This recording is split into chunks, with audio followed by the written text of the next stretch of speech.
Benvenuti nel canale YouTube e il benvenuto ve lo do con questo splendido tramonto. Qui in Croazia ho fatto già 350 km, ma la strada è ancora lunga. Vi consiglio di sedervi e vedere questo bellissimo video. Comunque il compagno di avventure è lui, ve lo ricordate? È l'una e mezza di notte. Ciao Moss, devi ancora presentarti? Sei ancora sveglio? Sì, no, io sono svegliato per vedere. Ma hai visto che ponte? Fai vedere il ponte. Il ponte che adesso dobbiamo passare. Ma Sopra Pontos, non sotto Pontos, sopra Pontos. Ma dove siamo, Moss? Quasi Dubrovnik. Siamo? Più o meno. Qua. Sì, quasi a Dubrovnik. Quasi. Quindi abbiamo fatto quasi più di 800 km. 800 km freschi. Sei pronto per l'avventura che ti aspetta? L'ultima mezz'ora, poi tenda in spiaggia, giustamente con un bel panorama. Diamo la buonanotte. Buonanotte a tutti.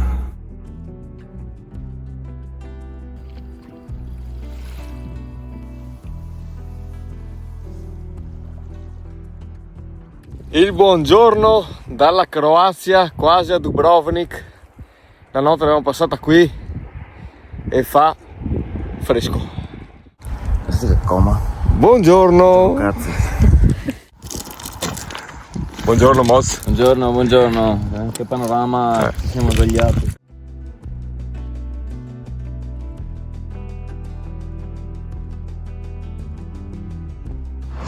Moz, colazione con vista? Vista fisarmonica. Spettacolare. Temperatura ideale.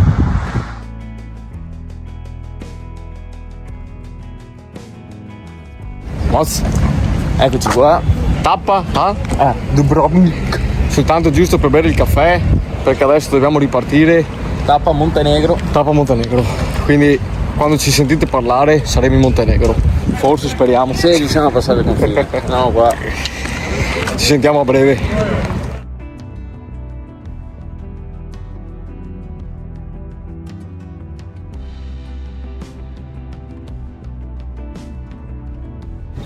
Finalmente puoi dirlo, dove siamo arrivati? Benvenuti in Montenegro. Dopo abbiamo perso il conto anche noi di quante ore guidiamo, perché ieri siamo partiti alle 4 da Padova, provincia di Padova. Siamo arrivati alle 2 di notte, come avete visto. 10-11 ore di viaggio. Toccata e fuga, come avete visto, con la tenda nella spiaggia, a caso, totalmente a caso. Di notte fonda abbiamo buttato giù la tenda, però in compenso. Stellata meravigliosa. Assolutamente. Mare a Peccato un metro. per Il sole per ora non c'è, speriamo bene. E adesso stiamo percorrendo questa strada panoramica e andremo a vedere cosa faremo nel dettaglio. Quindi seguiteci.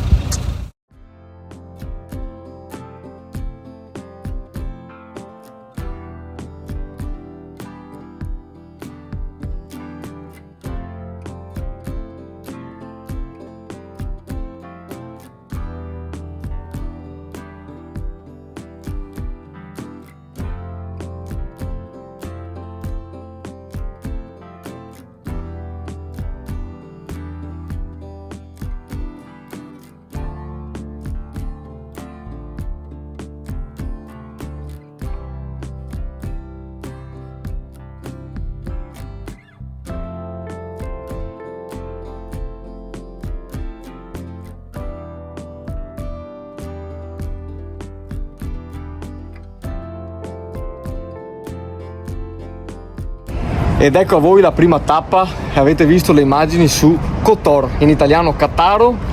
Mi è piaciuto tanto, lo chiediamo anche a Marco che intanto davvero molto bella. Sì, sono qua all'ombra perché davvero molto bella, molto simile a Spalato per certi versi. Consigliata se siete in zona, quindi prima tappa andata e adesso continuiamo il nostro tour.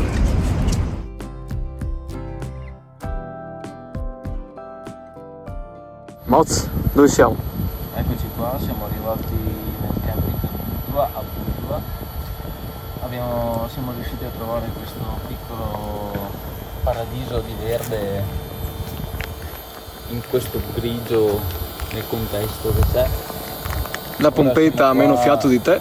Siamo qua a gonfiare questo materassino per l'1:30, 2 di notte, dovremmo riuscirci Abbiamo qualche difficoltà con la potenza della pompetta, però... Hai speranze? È l'ultima a morire quella.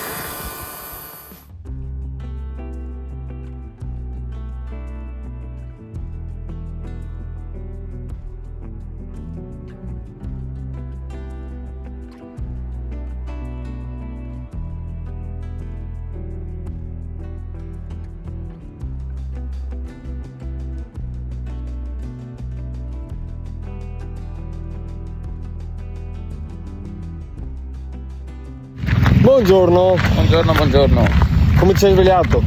Assonnato, in ritardo. In ritardo nella tabella di marcia, però vuol dire che il nostro corpo ne aveva bisogno. Abbiamo puntato la sveglia alle 7, invece siamo svegliati alle 8:20 senza aver sentito la sveglia, però dopo siamo stati bravi perché abbiamo fatto veramente veloce a smontare la tenda, quindi adesso ci vedete già che stiamo andando in centro a Budva per visitare non so ancora cosa.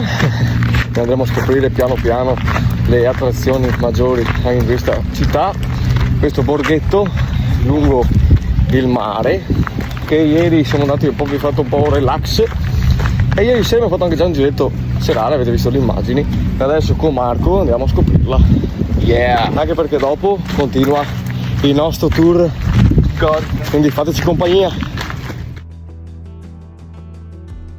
Sembra anche un ragazzo acculturato. Fai vedere cosa stai vedendo. La campana d'oro, cos'è? La campana anglosassone della Jugoslavia, direttamente dal 1964. Ciao.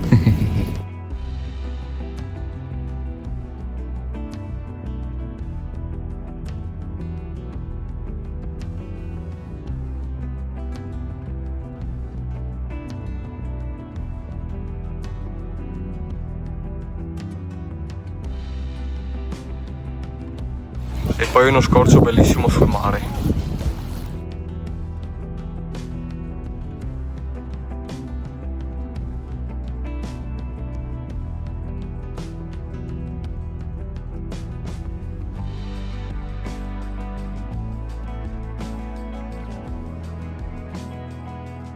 Eccoci, abbiamo fatto il nostro giro per la città di Budva. Dovete sapere che è il centro turistico più importante del Montenegro, infatti è pieno di negozi, bar, ristoranti e un mucchio di spiagge, perché veramente ho letto che ci sono 21 km e in 21 km ci sono 17 spiagge qui a Budva. Centro storico molto molto bello, pieno di vie, cose da vedere, ovvero le cose più importanti c'è la cittadella con una lunga passeggiata, penso che sia a pagamento, infatti noi dopo ci siamo fermati e abbiamo visto la ballerina che è il simbolo qui della città di Budva, che rappresenta l'amore tra un marinaio e appunto la ballerina che si crede che lo stia ancora aspettando.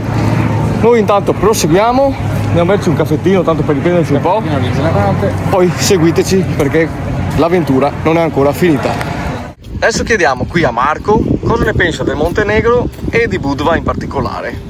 Allora, è una città, diciamo, che è molto turistica, ultimamente sta venendo fuori dal turismo, dalla povertà, tra virgolette, si sta riprendendo piano piano, una città sporca, ha alzato i prezzi, quindi è come stavi in Italia, è cara uguale, non cambia assolutamente, però c'ha un mare che è tanto di cappello, molto molto bello. Davvero. Come il tuo di cappello. Questo è bellissimo.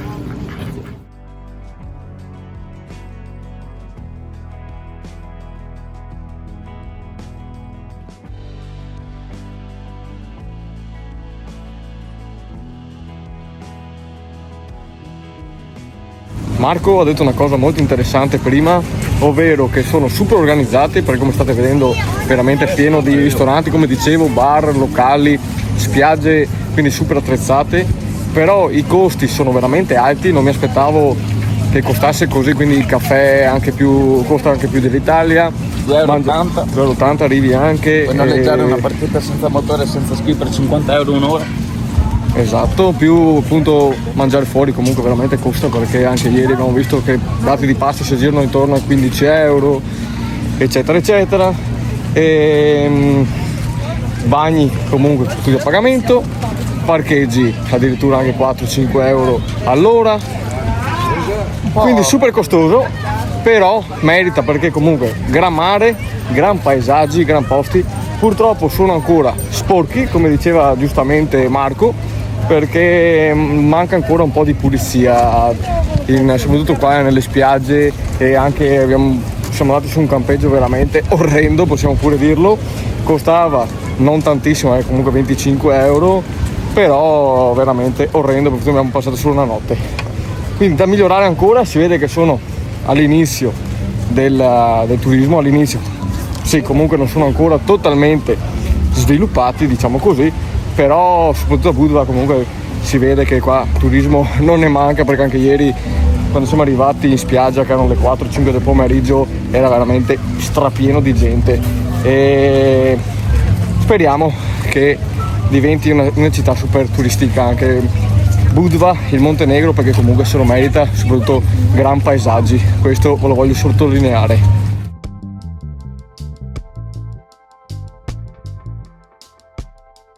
Guardate che spettacolo, dietro a quelle montagne lì c'è l'ago di Scutari che poi dividerà l'Albania, questo è tutto il fiume che lo circonda. Non so se avete mai visto le foto, formerebbe una forma quindi a cuore, che lo vedete magari dall'alto. Adesso qui però è sempre incredibile la vista che vedete, stupendo.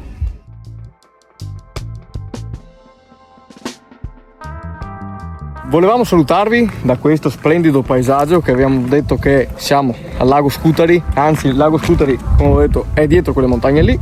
Questo quindi è tutto il fiume che porterà al lago.